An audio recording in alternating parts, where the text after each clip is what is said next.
Your body has an immune system that protects you from foreign invaders.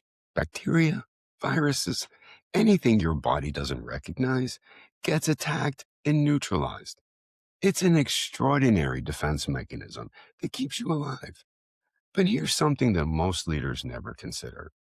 Your organization, it has an immune system too, and it works exactly the same way. When you introduce a new technology platform, a restructured workflow, or a different way of making decisions, you're introducing something foreign into the organizational body. And just like your biological immune system, the organizational immune system doesn't evaluate whether that foreign element is helpful or harmful. It simply recognizes that it's different and mobilizes to reject it.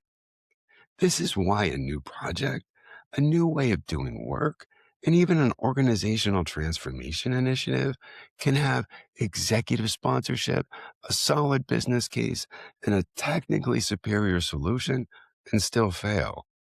The organizational culture identifies it as foreign, and then it deploys antibodies in the form of passive resistance, procedural delays, and cultural narratives. Each neutralizes the change before it can even take hold. I'm Kevin Novak, CEO of 2040 Digital, professor at the University of Maryland, and author of The Truth About Transformation, Leading in the Age of AI, Uncertainty, and Human Complexity, along with the Ideas and Innovations weekly newsletter.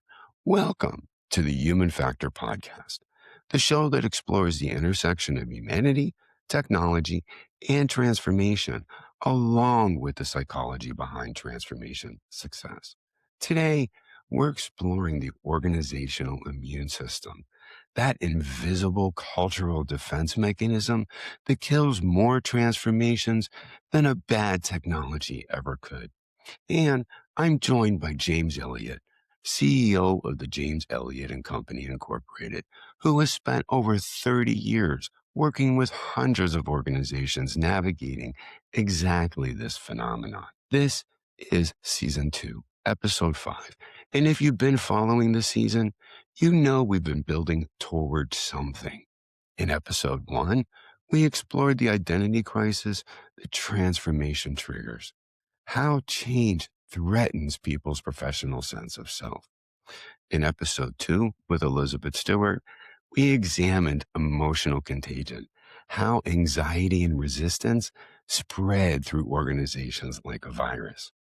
In episode 3, I unpacked the structural traps of middle management, that organizational design that inadvertently blocks change. In episode 4, looked at the algorithmic mirrors, how AI systems reflect and amplify existing cultural patterns. So today, we're pulling these threads together into a unified framework. The organizational immune system is where identity protection, emotional contagion, structural rigidity, and cultural pattern recognition converge. It's the meta system that explains why organizations resist change at a fundamental level, even when every individual in the organization says they want it. And this concept has deep roots in organizational psychology. Edgar Schein, who many consider the father of organizational culture research, identified 3 levels of culture that operate in every single organization. Artifacts, espouse values, and basic underlying assumptions. That third level, the assumptions that are so deeply embedded, people don't even know they hold them, is where the immune system lives. And that's where we're going today. But before I get into the research, I want to bring in someone who has seen this immune response play out across hundreds of organizations over 3 decades. Jim, welcome to the Human Factor Podcast. Thank you for having me. Jim, before we get into the theory, I'd love for our audience to hear from your experience. In 30 years of working with organizations through change, when did you first recognize that something systematic was fighting back against transformation efforts, something beyond just individual resistance? Uh, the first 5 minutes I started the company, and let me explain to your audience what I do. There's two companies here. One company takes over all of the advertising sales for a particular media platform, media company of some kind. And we've done over 600 of them that we've taken over their ad sales. Most of the companies we work with are large companies. They're not small companies. When you transform or you get rid of your internal sales, which is 95% of our what we do, a company will have their own sales force, and then they go, well, we're getting rid of our sales force. You come in, talk about a cultural change, talk about a shock to the system, talk about Pac-Man that are there to bite you. You have people inside that system that were best friends with one of the salespeople. You have the fear by the staff that they're going to outsource their job just like they outsource sales. I've seen this every single client we go into, and you have to deal with that, and you really have to deal with it carefully. What we do and what we insist on when we're taking over the media for someone, and we've done this in many, almost every case, and usually it's contractual, that within a month, everybody has to get together. And then we insist on a dinner that we pay for, and we invite everybody. And so we'll have a big dinner at a really nice restaurant. And we'll have, hors d'oeuvres and drinks and then dinner. So everybody gets to know each other, to see that we're not devils. One of the things that I'm really proud of is, I've been in business a long time, and we don't really have a lot of, our competitors are directs, not really anyone else. So it's really important that we sell everybody the way they want to be sold. And what I do is complicated because we're dealing with, the web designer, we're dealing with the print production person, we're dealing with the ad director, if they're still there, and the publisher, and expectations, and all of this stuff, right? There are hundreds of variables here when you take over the ad sales for a particular large operation. Jim, that's a really great foundation. Let me build on what you're describing with the research framework that explains exactly why this happens. Edgar Schein's work at MIT spanned from 1980s through his most recent publications. They all established that organizational culture operates on three distinct levels. And understanding these levels is critical to understanding why organizations reject change the way a body rejects a transplanted organ. The first level is artifacts. These are the visible, tangible elements of culture. The office layout, the dress code, the technology platforms that people use, the organizational chart, the way meetings are structured. Artifacts are easy to observe, but they're so difficult to interpret because the same artifact can mean completely different things in different cultural contexts. An open office plan might signal collaboration in one organization and surveillance in another. The second level is espoused values. These are the strategies, the goals, and the philosophies that leadership articulates. The company mission statement, the stated commitment to innovation, the formal values printed on the wall. Espoused values represent what the organization says it believes, and they're often where transformation initiatives are framed. Leadership announces that we value agility, or we're committed to digital transformation. And these then become the espoused values driving the change effort. The third level, and this is where the immune system resides, is basic underlying assumptions. These are the unconscious, taken for granted beliefs that actually govern behavior. They're so deeply embedded that people don't question them, and often they can't even articulate them.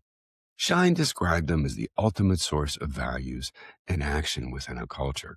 They're invisible to the people who hold them, which is precisely what makes them so powerful as a resistance mechanism. Here's the critical insight from Schein's research. When a change initiative aligns with artifacts and espoused values, but conflicts with the basic underlying assumptions, the assumptions win every time. Every time. You can't redesign the office, update the mission statement, and deploy new technology, and the underlying assumptions will reassert themselves through behaviors that no one consciously chooses, but everyone unconsciously enacts. Jim, in your work with hundreds of companies, how have you seen this play out? Can you give us an example where the espoused values said one thing, but the underlying assumptions drove completely different behaviors during a transformation? I can. In fact, I can give you many. We've had numerous clients change leadership. And during that leadership change, a new person comes in with a lot of excitement, but sometimes dislodges the current people that are underneath management. And they don't spend a lot of time acknowledging that a company really operates by its holistic self. That sometimes the most important person in a company is actually the assistant to the president. It's not the president. It's the darndest thing you've ever seen. And you've got to make sure that in transformation, you touch, from an outsider, you touch everyone. And you don't forget that. From an inside perspective, you've got to really spend time on your culture. And you've got to make sure that everybody's aboard with what you say. I've seen many, many times that the people that come in will have this particular philosophy, but they haven't really pollinated it. They haven't sold it in to the stakeholders. And then the stakeholders are going, well, this person will be there for a year or two and gone, but I'll still be here. What Jim is describing maps precisely to what we can think of as the organizational immune response. Let me walk through how this activation works, because it follows a remarkably consistent pattern across different industries and transformation types. The research and organizational behavior, including foundational work by scholars like Carl White on sense making and Amy Edmondson on psychological safety, shows that when a change initiative enters an organization, it goes through what I call the cultural recognition process. The organization's embedded assumptions essentially scan the incoming change and ask, is this consistent with who we are? If the change aligns with the basic underlying assumptions, it gets adopted relatively smoothly. This is why some change efforts feel effortless while others meet fierce resistance. It's not about the quality of the change or even the quality of the change management. It's about whether the cultural immune system recognizes the change as self or foreign. When the immune system identifies something as foreign, it deploys what I call cultural antibodies. These are the organizational behaviors that function to neutralize a perceived threat, and they come in several distinct forms. The first is narrative neutralization. The organization generates stories and explanations for why the change won't work here. We tried something like that before and it failed. That might work in tech companies, but our industry is so very different. The people proposing this don't understand how things really work around here. These narratives aren't manufactured by a few resistors. They emerge organically from the culture because the underlying assumptions need a conscious explanation for the discomfort that people are feeling. The second antibody type is procedural absorption. The organization doesn't reject the change outright. Instead, it absorbs it into existing processes until it's completely unrecognizable. The new agile methodology gets implemented but wrapped in so many existing approval processes that it functions exactly like the waterfall approach it was supposed to replace. The new collaboration platform gets adopted but used in exactly the same siloed way as the old email system. The change, of course, is technically present, but functionally completely neutralized. The third antibody type is selective adoption. The organization adopts the parts of the change that align with existing assumptions and then quietly drops the parts that don't. A customer centricity initiative gets enthusiastic adoption of the new CRM tools, but the underlying assumption that internal expertise matters more than customer feedback remains completely untouched. The artifacts change. The assumptions, of course, don't. And the fourth antibody type is champion isolation.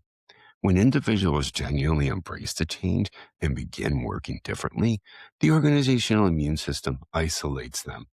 They get labeled as outliers, idealists, or people who don't understand the real constraints.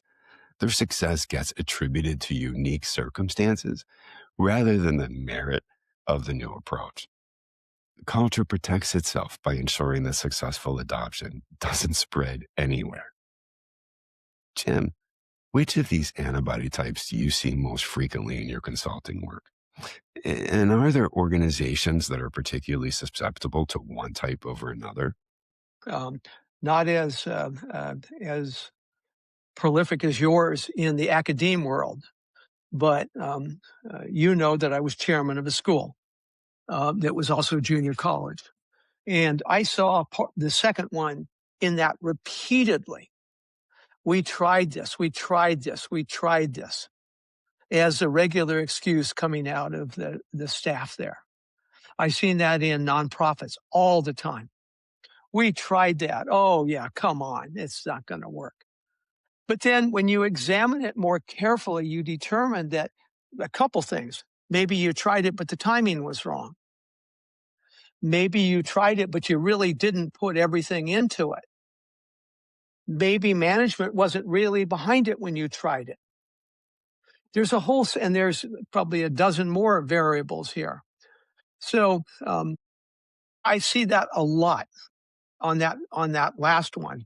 The one that I see more often now in the is we have nonprofit, B2B, and consumer. Particularly in the nonprofit side, is this fight between two distinctive forces.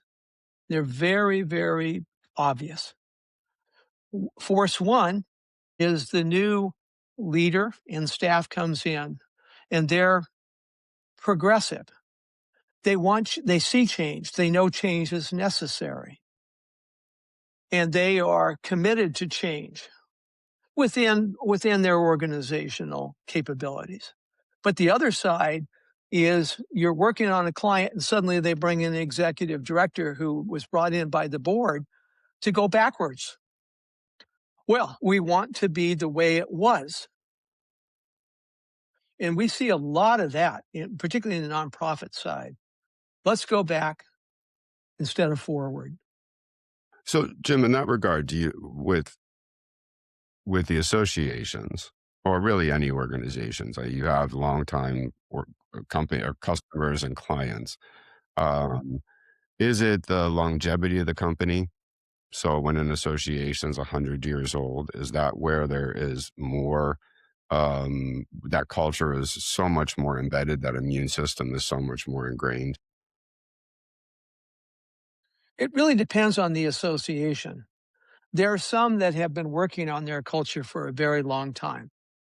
There are some that work on within their sandbox for a really long time. And so in those cultures, they are using up-to-date software. They have people that are really coming out of the consumer end excuse me, let me take that back, coming out of the commercial end. So they have a different perspective.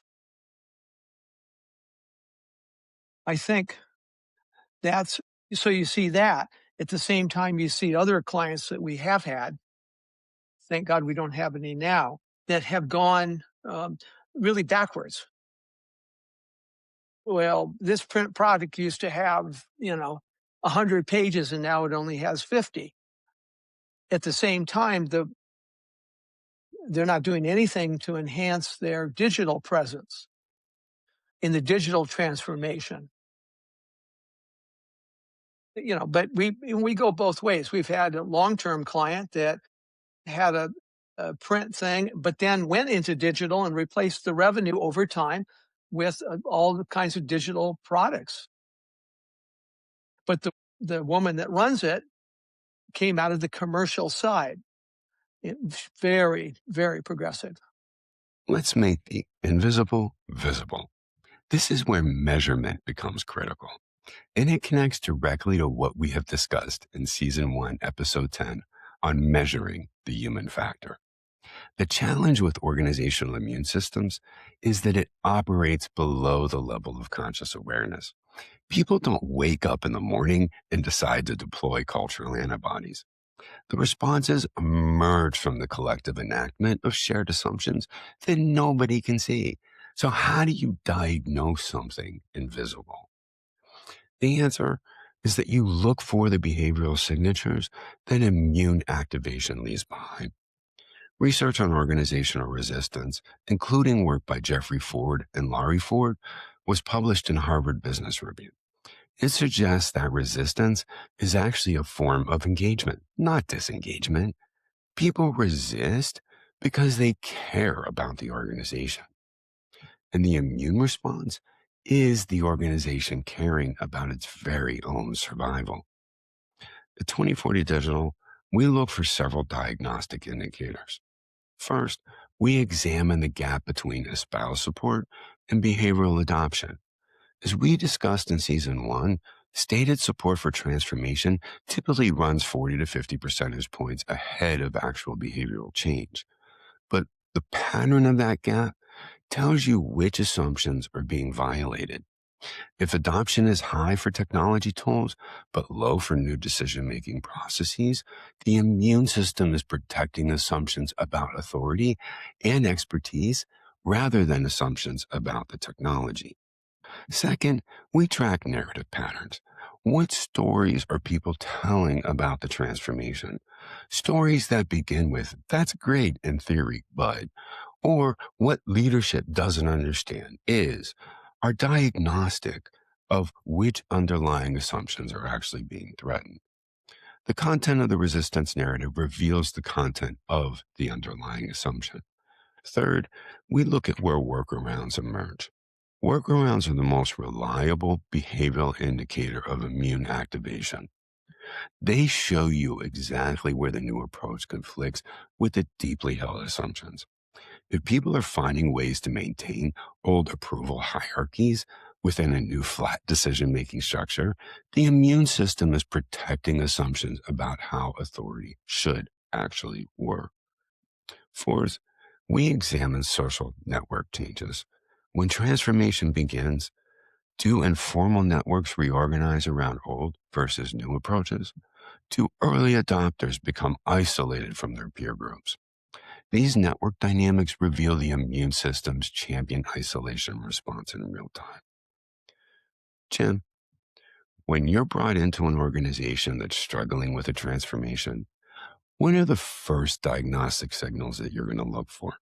How do you determine whether you're dealing with an immune response versus other types of implementation challenges? I think it really it depends on whether or not you have access to the executive director or the president of the company. And it really starts by talking with them to really understand where they're coming from. So that's your first sign. If they are not aboard, you need to run. You need not to do the deal. I think that's the first thing. Second thing in anything like that is you propose a contract, but you really spend time on that. I'm from a legal family and I spent a great deal of time on contracts. That's your most important thing. And so you define all of those things in a contract that could be problems, right? And you account for them. I think the third thing we do in that, I may be slightly off topic here, but we match salespeople with what we think the client, who they're going to be dealing with inside the client. Meaning that we do such crazy things that you would only see in California as skill-based testing. I actually test our sellers, and then we marry that with a profile of what we think that the person they're going to be working with is like within the organization. Now, that becomes problematic when you have change. There's a lot of change now in media. People come, they go, but at least in the beginning, we try to do that. If we have a little bit of time to establish ourselves, then that helps even if they bring in somebody else. And Jim, coming at this from when your team's doing a consulting role and looking at it to where you've done your due diligence, right? You have access to the CEO, president, you have the agreement in place, and you walk in and you're like, oh my God. How when you're starting to see some of that negativity or other, how are you diagnosing what you should be doing next? Yeah, first, Kevin, let me explain. We don't take anything on if they retain their sales force. We are their sales force. That's the end of that question. But one of the things that you can tell so much about a company is when you take a look at their CRM system in sales. Have they bothered to fill it out? How are they working on that? I'm going to tell you something that will shock your audience. I have worked with massively large companies that have used Excel as their CRM. Well, last time I looked, Excel is not a CRM. So when you go in, and we always insist on looking at their data. If they don't have any, and you'll be shocked, a lot of times they don't. We will then take another month to create it before we really start. And we'll help the organization create incentives for the current staff that's still there for the moment to input their data. But that's a real red flag. We sometimes will talk with the sales force. Sometimes we'll hire people from that organization. But what we really look for there is the kind of the understanding of the products. And when they talk about how, they're best friends with, the ad director of some large company, that's a big red flag. Because my experience is they're usually not. That's usually defensive stuff that's thrown out within an organization to get you not to fire that seller because they're talking about their relationship with somebody that by and large probably doesn't exist. One of the things that we can tell within the first month is if we get we just took on a huge association about a year ago. How many phone calls, and we put 3 people on the account. They had, I don't know how many. If you get phone calls within the first month or two saying, where is so-and-so? If you get none of those, or if you get 1 or 2 of them, doesn't matter. In most cases now, you get 0. And the reason you get 0 is because the environment, at least in media, has changed. It's a little bit like going to your local Starbucks or Pete's Coffee, and you walk in. Yeah, I did that for you, Kevin. I know you. I know that. And we've had many discussions at Pete's, by the way. When you go into Pete's regularly, and the barista says, "Hi, Jim, how you doing? Do you want your, soy latte with whatever?" Right? That is kind of the way it is now in advertising. Even though let's go back where I said some of these people that are coming back into the business, particularly in nonprofits, they go back to a time where the relationship was such that you could take someone out to dinner. You could do that kind of stuff. That doesn't exist now. It doesn't exist.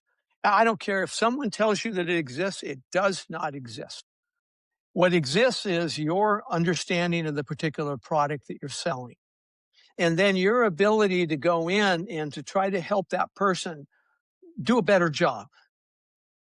One of my clients has a brand studio, which is a marvelous idea about walking in and selling a client, keeping your mouth shut, listening to what they're trying to do, and then taking a look at all of your assets and creating something around that before you open your mouth. I think so. That's an example of people going back. Times have really changed. Sales hasn't changed, but the way you sell has changed. I'm crazy ideas. I mean, today with so many people working from home, if someone is working in Alexandria, um, is are they going to come into the office? Let's say they're not. Let's say they're only coming in 3 days a week or 2 days a week. What about the idea of going to see them at the local Pete's or Starbucks? What about the idea of doing a Zoom call and sending them Uber Eats so that you're eating with them over a Zoom call? I mean, things like that, creative ways to take a look at what's going on in the world today. And speaking of that, I have no idea what's going on with working at home, not working at home. Companies are shifting positions left and right. Um, they have this idea that coming back will somehow resolve their culture. I'm not sure it will without a lot of cultural changes. I really don't know. And you asked about, in my business, I have no idea what the next platform is. I don't know.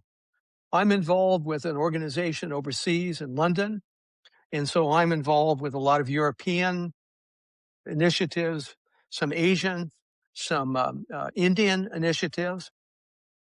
I'm shocked every time I go to an event in Madrid or whatever about how advanced some of these companies are. Jim, and you hit on, so I'm going to kind of not jump to a question, but it's important because you hit on the defensiveness that you guys experience from the people who have not changed or where they're seeing that there's change on the wall, aren't rallying to that cause.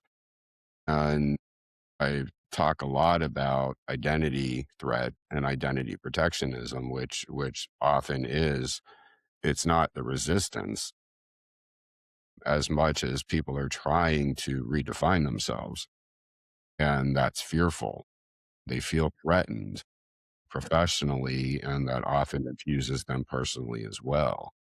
And so a lot of what you brought forward, right, hits on that very important point. And I think I have that in pretty much almost every episode. So we're in season 2, right? So this is episode 18, and always bringing that forward both in the newsletter and here because it's something I think that gets so easily overlooked because we may not often realize we're doing it.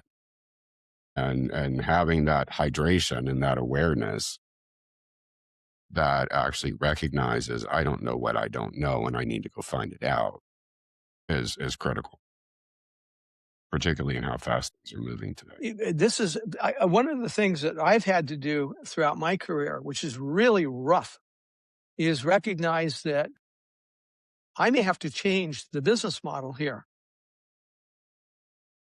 A guy that you and I both know, John, he wrote an article that I thought was great. And that was, do you know what business you're in? You also need to know that you have to hydrate as a CEO of a company. That doesn't mean you become an expert on anything, but you need to know what Omida is doing. You need to know what these massive technology companies are doing and how it all works. But you don't have to be an expert on it. Running a company now is you have to hydrate. You have to stay on top of things. If you don't know something, you better bring somebody in as a consultant to help you. Kevin, you have knowledge that way beyond in certain things that I don't know a thing about. And we've worked on stuff together where it needed your expertise, and you're an expert at what you do.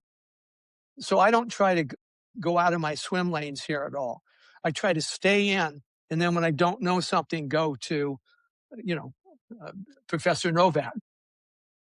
So, and Jim, in context of with talking about the immune system And the way you describe that is in many ways being the bacteria or the virus that's coming into the organization. So you have your tactics in which you're helping the organization. How do you and your team prepare yourselves for that negativity that you're going to experience? I think there is something that everyone has to deal with. When you do skill-based testing, either sophisticated skill-based testing or something like a Myers-Briggs, I mean, you could even use that if you had to. There are some people out there that do not have the capability of changing, and you just have to accept it. And so then you have to decide whether you keep them or you take their task and you do something that fits, or you try to train them if they're trainable. Not everybody is, or you have to suggest that they find other work. In today's environment, you have to be so flexible here now and willing to, at least when you're running a company, or my son is running the company, to really shift on a dime. And you and I we've both seen this together. That's actually a really great example because they're so ingrained in holding on to what was, and they just can't see that the ship has sailed, and they need actually to make that transition away from what was to what is current. And given the fact we're in such a dynamic environment, changes are happening so quickly. We've seen it a lot. And then if I could say comment about one other thing, and this is one of my two other things, one of my big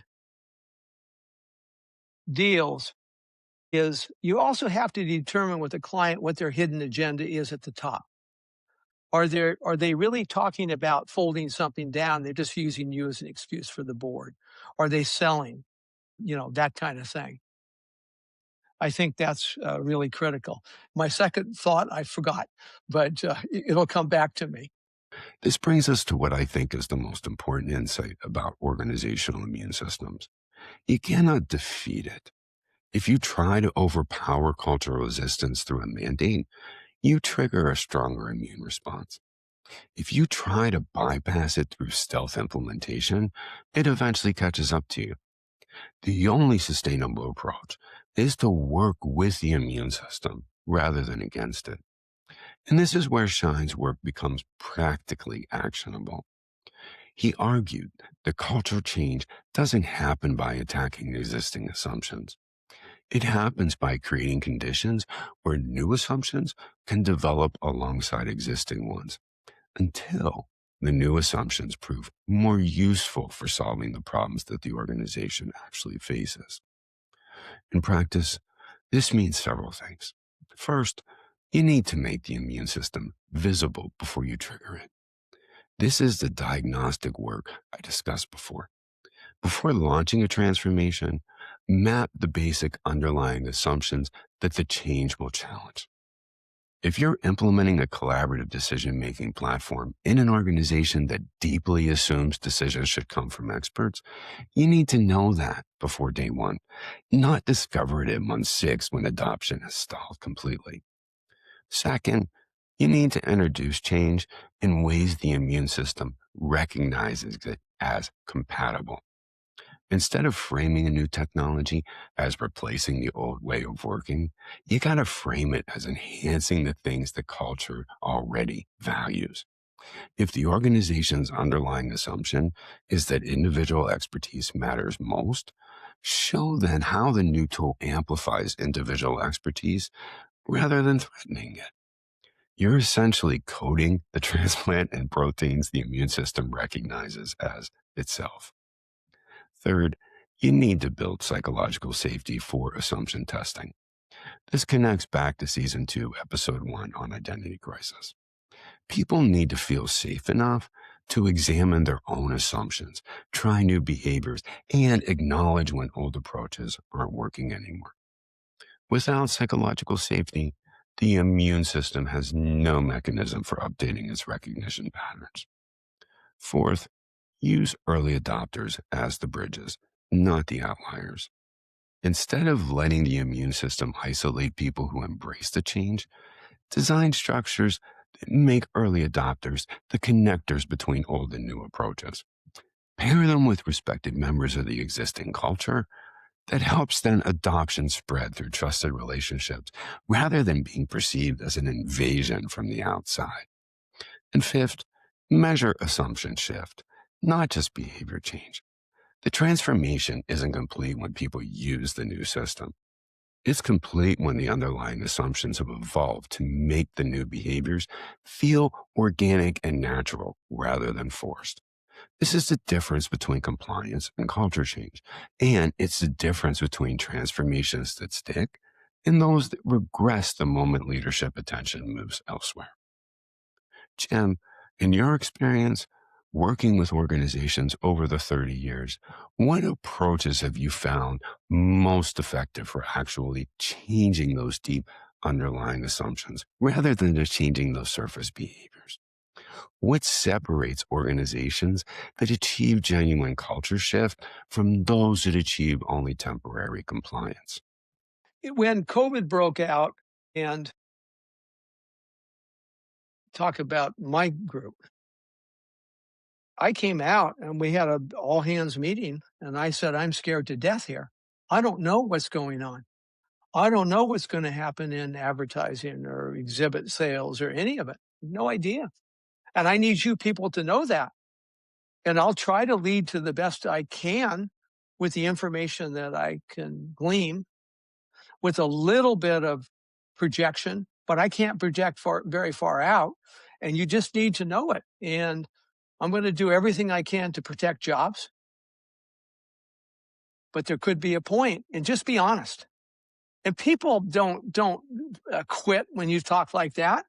They go, well, this guy or this woman is really trying to lead this company properly. And that's, again, honesty.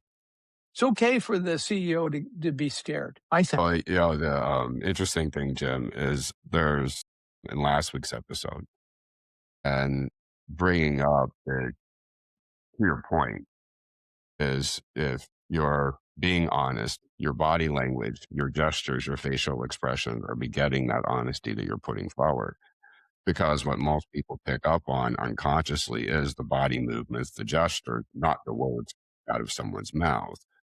And a lot of CEOs or even managers who are coming in trying to profess something, company line, against the culture, whatever, we have to do this, and not believe it themselves. That disbelief is coming through whether they realize it or not, and the people are picking up on that. So what you shared is such an incredibly important example for people if they're aspiring to be a leader. And at the same time, there's been a tendency to, bring people in to run companies that are IT people. Is that the right skill set? I don't think so. I was a member of Vistage, which is a CEO organization, and they put me, I was probably the smallest member that's ever been admitted in, but they put me through an enormous amount of testing. And what is your propensity to social optimism, to social negativity? And the right leader has to be neutral, excuse me. They can't be overly negative. They can't be overly positive. And they have to really take the information that they're getting and really take a look at who it's coming from, why it's coming from them, that kind of stuff. And again, maybe the right word is hydrate, but also just use your common sense. And I guess the other thing is stop looking for the magic bullet. There isn't any magic bullet. This idea that technology is going to save you, it's a help, but it isn't going to save you. So there is no such thing as a magic bullet. In my business, what I tell clients are, look at all platforms. What's working with your audience? Why don't you talk to your audience, right? Find out what's working there, and don't start cutting out stuff or using this because you think it's going to be, wonderful. I could do a whole thing on AI. I think AI is a great tool. But at the same time, it makes huge mistakes.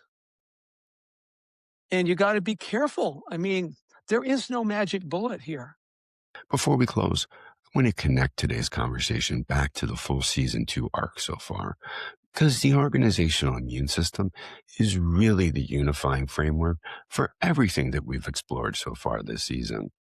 The identity crisis we discussed in episode 1 is the immune system activating at the individual level.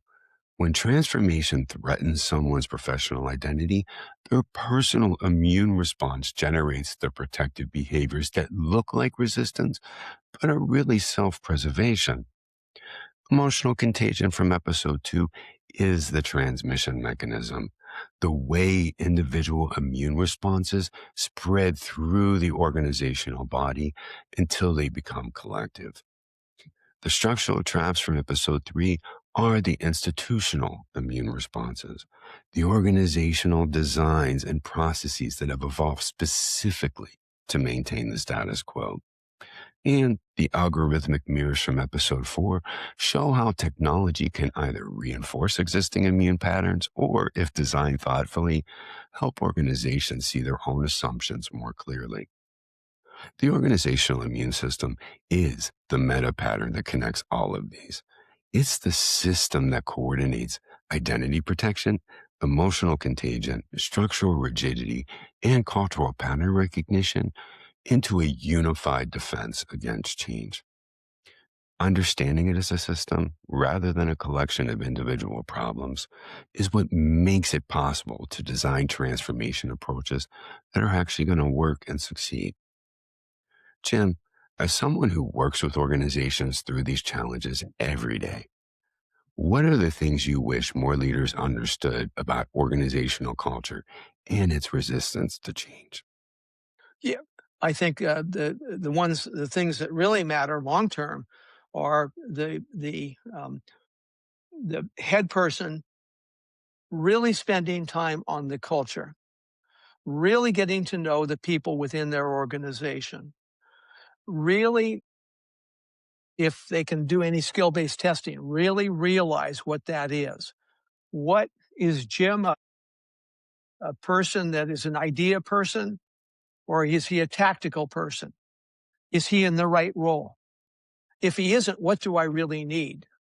And so a lot of times what we do on this is really we start with kind of a ground zero approach, and you just take a look at what's needed within the organization, forgetting the people, just pretend it didn't exist, and then build a plan from that, and then see if you have plug-ins on that to make that work. And I think that's what an effective CEO that comes in for transformation needs to do.